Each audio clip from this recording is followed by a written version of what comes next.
Ayan, mga lods.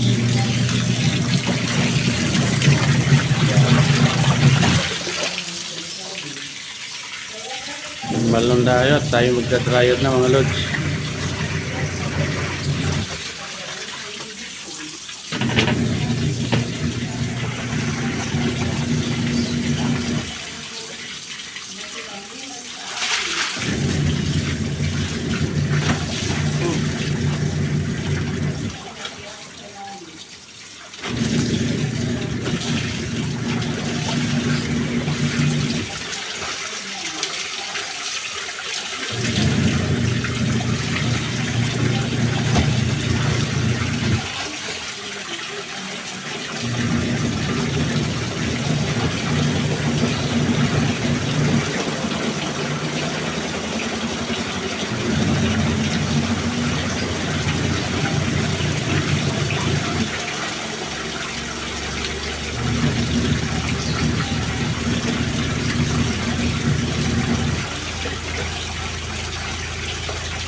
Nung panahon yun, sinabi ni Jesus sa kanyang mahalaga kung paano ibig ako ng gawin naman, hindi ko kayo.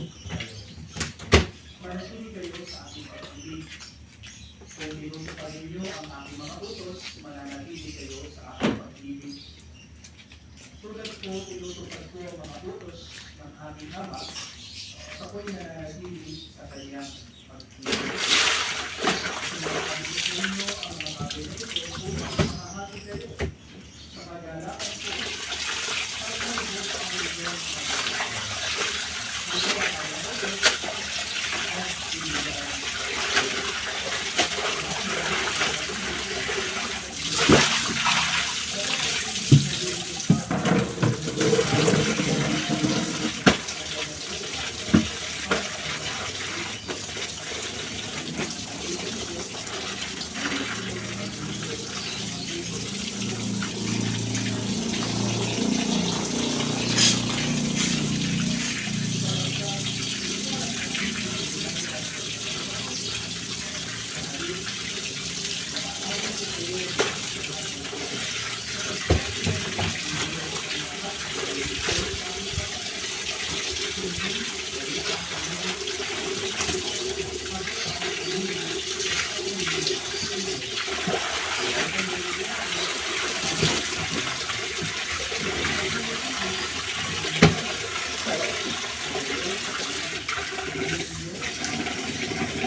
quick ay Judas, naghanap daw siya ng Sampay na tayo mga lods. para makulong ni Kristo. Hindi daw po sila sa mga alagad ng ating Panginoon Kristo. Pero talaga po ang requirements nila. Dalawa po ang kondisyon para mapili nila yung magtutulo doon sa Kristo nila. Una, dapat kasama daw nila nung una pa, nung nabigyan daw ang ating Panginoon Kristo. Pero pangalawa, dapat pagsisigil siya ng tuloy pagkabuhay ni Jesus.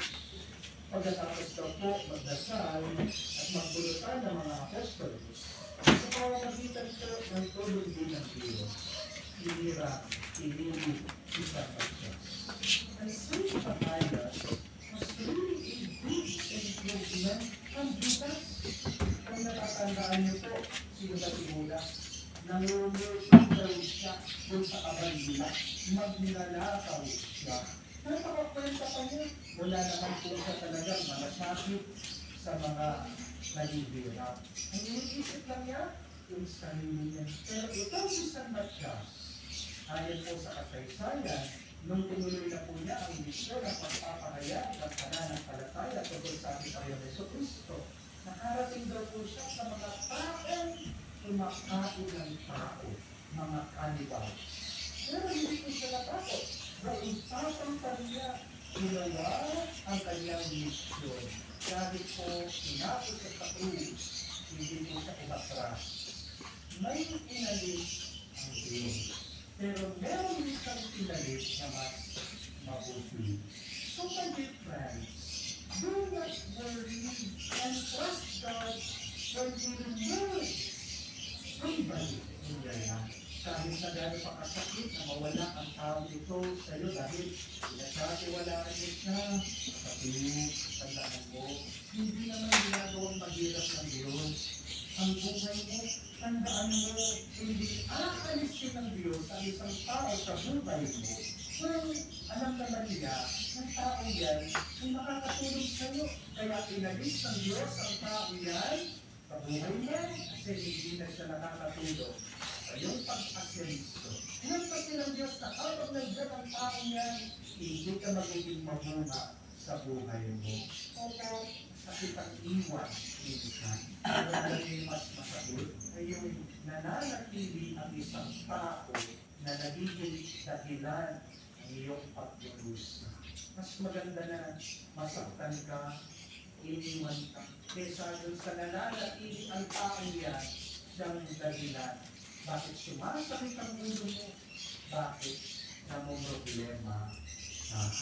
Hindi naman lahat ng mga tao ay dapat manatili sa buhay natin.